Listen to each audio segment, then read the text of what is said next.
Excelsior news में एक बार फिर से आपका स्वागत है। मैं हूं रितेश गुप्ता। दर्शकों, हाल ही में जो है हमने आपको बस स्टैंड की हालत से रूबरू करवाया था, जहां पर जेडीए ने जो है बिल्डिंग को अनसेफ घोषित कर दिया था। और आज मैं आपको लेकर आया हूं नेहरू मार्केट में जो वेयर हाउस की बेल्ट है, यहां पर भी जो है जेडीए द्वारा एक नोटिस बोर्ड लगाया गया है। नोटिस जो है लगा दिया गया है और उन्होंने इस नोटिस के माध्यम से लोगों तक ये संदेश देने की कोशिश की है कि ये जो बिल्डिंग है ब्लॉक ए, बी और डी, इसे खाली कर दिया जाए, क्योंकि ये बिल्डिंग जो है ये भी अनसेफ हो चुकी है, ये रहने के लायक नहीं है, इसकी हालत जो है जर्जर हो चुकी है। लेकिन प्रश्न वही है, हमारा वही प्रश्न है कि मात्र नोटिस लगा देने से क्या जेडीए की जिम्मेदारी समाप्त हो जाती है?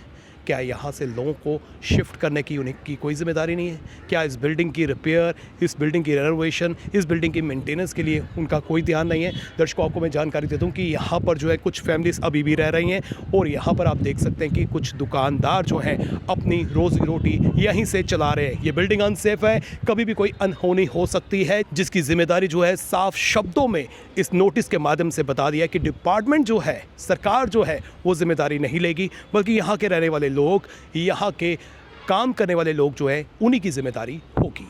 2012 में जेडीए जम्मू द्वारा इमारतों को आवास के लिए असुरक्षित घोषित किया गया था। फिर भी यहाँ कई परिवार रह रहे हैं और व्यवसाय कर रहे हैं। नेहरू मार्केट जम्मू कश्मीर का सबसे बड़ा वेयर हाउस बेल्ट है, जिसमें 3 बिल्डिंग्स में 72 क्वार्टर और 50 से अधिक दुकानें हैं, जिनका निर्माण 1950 के दशक की शुरुआत में किया गया था। इस जगह की हालत आप तस्वीरों में देख सकते हैं कि मात्र नोटिस लगा देने से जेडीए की जिम्मेदारी समाप्त हो जाती है या नहीं, ये एक बहुत बड़ा प्रश्न चिन्ह है। क्या इन लोगों को एक सुरक्षित स्थान पर स्थानांतरित नहीं किया जाना चाहिए? इससे पहले यहाँ कोई दुर्घटना हो जाए, इससे पहले सरकार को नींद से जागना चाहिए और लोगों की चिंता करनी चाहिए। यहाँ की हालत देखकर आप अंदाज़ा लगा सकते हैं, शायद ही यहाँ पर कभी रख रखाव किया गया हो। सरकार को यहाँ रिपेयर वर्क, रेनोवेशन करवाने के साथ साथ इन लोगों को सुरक्षित जगह मुहैया करवानी चाहिए। हालांकि जेडीए ने पीडब्ल्यूडी के आकलन पर विचार करने के बाद 2012-13 में इमारतों को रहने और व्यापारिक गतिविधि करने के लिए असुरक्षित घोषित कर दिया था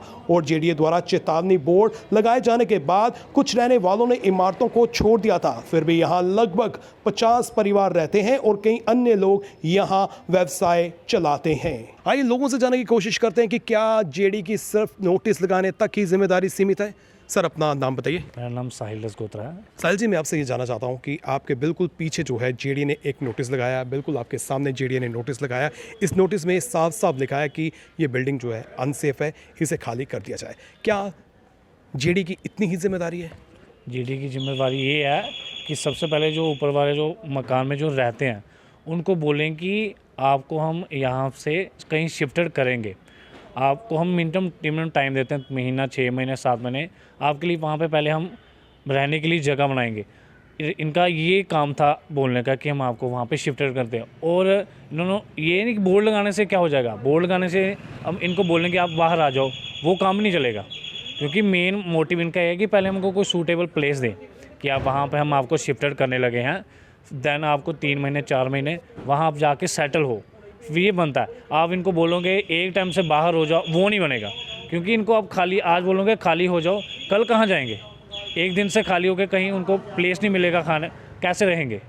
ये तो गलत है ना। जेडीए का ये बनता है, जेडीए का उनका बनता है इनको कोई सूटेबल आप प्लेस दो कि हम आपको वहाँ पे शिफ्टेड कर रहे हैं, तो आप वहाँ पे रहो, हमने इनको तोड़ना है, वो बनता है। और इसके अलावा जो यहाँ पर अपना रोज़गार चला रहे हैं, इस बिल्डिंग के नीचे जितने भी दुकानदार हैं, उनके लिए आप क्या कहना चाहते हैं? उनकी क्या जिम्मेदारी है और जेडीए की क्या जिम्मेदारी है? जेडीए की जिम्मेवारी है, इन्होंने एक टाइम से इन्होंने इशू कर दिया कि ये दुकानें और ये मंजिलें टूटेंगी, लेकिन दुकानों का तोड़ने का इनका मेन ही नहीं है। इनको पहले चाहिए जिनकी अलॉटमेंट इधर है, उनको पहले ऊपर जहाँ पे भी इन्होंने अपना बनाया उनको वहाँ पे सेटल करें, देन इनको अल्टीमेट दें। इन्होंने एकदम से अल्टीमेट दे दिया, महीने के अंदर दुकानें तोड़ेंगे और घर तोड़ेंगे। ये कैसे रहेंगे? जो ऊपर रहते हैं, जो इनके नीचे दुकानों पे जो काम करते हैं, उनका क्या बनेगा?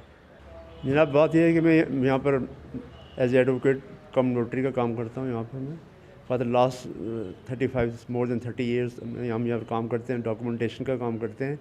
तो कभी यहाँ पर किसी की पनाह पर किसी यहीं कहीं बैठते हैं, तो ये फॉर द लास्ट 30 ईयर्स की इनके बिल्डिंग्स की आप देख रहे हैं क्या हालत है। यहाँ पर पेड़ उगे हुए हैं, एडमिनिस्ट्रेशन का यहाँ पर कोई केयर नहीं है, इसकी कोई मेंटेनेंस नहीं है। तो ऐसे पेड़ हैं जिससे अनसेफ तो सामने ही दिखाई दे रहा है। इसमें गवर्नमेंट ने इस बिल्डिंग को आज तक रिपेयर करते होते तो इसको डिमोलिश करने की कोई ज़रूरत ना होती। अगर इनका और कोई प्लानिंग है, इसमें कोई और कंस्ट्रक्शन का व्यूज़ है, that is different thing. Otherwise building unsafe तो होनी थी। जब तक किसी चीज़ की केयर नहीं करेंगे हम तो एवरीथिंग विल गो डिटेरेट होती जाएगी। बिल्डिंग जो है अनसेफ घोषित कर दी गई है, लेकिन बावजूद इसके हम देख रहे हैं कुछ फैमिलीज यहाँ पर रह रही हैं, कुछ दुकानदार जो है अपना व्यवसाय यहाँ से चला रहे हैं। उनको आप क्या कहना चाहते हैं? उनके बारे ये एडमिनिस्ट्रेशन का फ़र्ज़ है कि जो लोग यहाँ पर बैठे हैं उनको पहले प्रॉपर जगह पर उनको उनकी कंपनसेट करें। उनको जो यहाँ पर बैठते हैं, यहाँ पर यहाँ बिग हब है, यहाँ पर लोगों की कम्युनिकेशन का, यहाँ पर ड्राफ्टिंग वकील बैठते हैं, नोटरी बैठते हैं। ये लोग कहाँ जाएंगे? ये खजल हो जाएंगे, पब्लिक खजल हो जाएगी इसमें। हम लोग तो है ही हैं, हम तो कहीं जाएंगे। यहाँ पर लैंड रेवेन्यू के डॉक्यूमेंट्स प्रॉब्लम्स आती हैं, लिटिगेशन के मारे हम यहाँ पर काम करते हैं। कल हमें यहाँ से उठा जाएंगे तो हम यहाँ से कहाँ जाएंगे? इसके बारे में एडमिनिस्ट्रेशन ने गवर्नमेंट को पहले इसको कंसिडर करना चाहिए, इनको यहाँ से उठाने से पहले। मेयरली गिविंग ए नोटिस कि आप यहाँ से this is unsafe, you leave this place. This is no remedy for the people. This is not a justice to the people who are sitting here for the last 30 more than 30 years here. Sir मेरा तो एक ये नज़रिया ख्याल ये है कि भाई ठीक है, नोटिस तो लगा दिया उन्होंने, बोर्ड लगा दिए उन्होंने, मगर कम से कम इसको अगर रिपेयर करते, इस बिल्डिंग को अगर देखते मतलब रिपेयर करते, ये कम से कम और 20 साल तक 10 साल तक ये चल जाती। मगर ये खाली इन्होंने बोर्ड लगा दिए। बोर्ड लगाने से मसलन ये तो है, बाकी दुकानदार जो हैं या ऊपर क्वार्टर में हैं वो हरासमेंट हो रहे हैं। कम से कम इनको ये समझाना चाहिए था कि भाई ये अनसेफ है, ख़तरा है, ऐसे इसकी कंडीशन ये नहीं है, तो कम से कम इसका कुछ ना कुछ हल निकलता। क्या जेडी की मात्र यही जिम्मेदारी है कि नोटिस चिपका दिया और उनकी जिम्मेदारी समाप्त हो गई? सर जेडीए ने तो यहाँ अपना सर्वे करके तो अपना बोर्ड लगा दिया, बाकी ये है कि किसी को इन्फॉर्मेशन नहीं आई हुई है अभी तक कि भाई नहीं ये आपने खाली करना है या क्या करना है इसको, बस सिर्फ यही है। एलजी साहब से क्या अपील करना चाहते हैं? एलजी साहब से हम तो यही गौर करना चाहते हैं कि भाई कम से कम अगर इस बिल्डिंग को खुद आप देख लीजिए कि अगर ये काम के लायक हैं तो ठीक है, इसको रिपेयर करके इसको काम में चलाओ। अगर नहीं है तो बाकी फिर वो आगे तो उनकी मसलन वो है कि उसमें हम कुछ नहीं कह सकते। यहाँ पर कुछ कस्टमर्स का भी आना जाना लगा रहता है, आइए उनसे जाने की कोशिश करते हैं कि वो इस नोटिस को किस नज़रिए से देखते हैं। अपना नाम बताइए। मेरा नाम बलविंदर पाल सिंह है।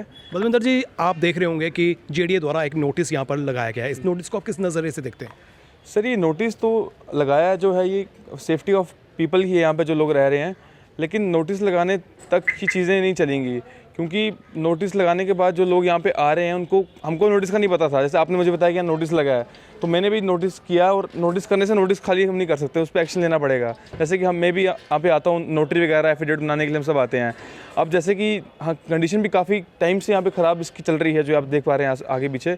सो कभी भी अगर इन फ्यूचर ऐसे अर्थक्वेक वगैरह जो हमारे रेंजेस हैं नॉर्थ में काफ़ी होते हैं, तो उस ट्रेजेडी में अगर कोई बाहर की पब्लिक को ही नुकसान हो गया, नॉट बाहर की पब्लिक जो रह रही है उनको नुकसान हो गया, तो उसका जिम्मेवार कौन होगा? तो जेडीए को जो इतना ये फंड वगैरह सब चीज़ मिलती है, ये इस चीज़ के लिए मिलती है कि इसका सोल्यूशन निकाला जाए और इसका बैकअप प्लान लिया जाए। तो हम ये चाहते हैं कि जल्द से जल्द जेडीए जो है इसको बैकअप प्लान को एग्जीक्यूट करे और यहाँ के लोगों को सेफली इजेक्ट करे और इन चीज़ों का मेंटेनेंस करवाए। अब देखना यह है कि क्या ये विजुअल्स देखने के बाद भी सरकार नींद से जागती है या यूं ही कुंभकर्ण की नींद सोई रहती है। लेकिन इस बिल्डिंग की हालत जो है जर्जर हो चुकी है। यहाँ पर लीगल तरीके से या फिर इलीगल तरीके से जो है यहाँ पर फैमिलीज बसी हुई हैं। इस पर सरकार का ध्यान ज़रूर केंद्रित होना चाहिए। सरकार को जो है ज़रूर मंथन करना चाहिए। अगर ये बिल्डिंग अनसेफ है तो इस बिल्डिंग को ज़रूर खाली करवाना चाहिए और साथ ही साथ में मुआवजा भी देना चाहिए उन परिवारों को जो यहाँ पर रहते हैं। इल्लीगल तरीके से जो रहते हैं उन्हें किसी भी तरह के मुआवजे की कोई ज़रूरत नहीं है, लेकिन जो लीगल तरीके से यहाँ पर रहते हैं उन्हें ज़रूर जो है मुआवजा देना चाहिए। और साथ ही साथ में जिन लोगों की रोज़ी रोटी इन दुकानों से चल रही है उनको भी सरकार को कंपनसेट ज़रूर करना चाहिए और ये सब कुछ समय रहते करना चाहिए। इसी के साथ करण सिंह और मुझे यानी कि रितेश गुप्ता को दीजिए इजाज़त। फिर मिलेंगे। नमस्कार।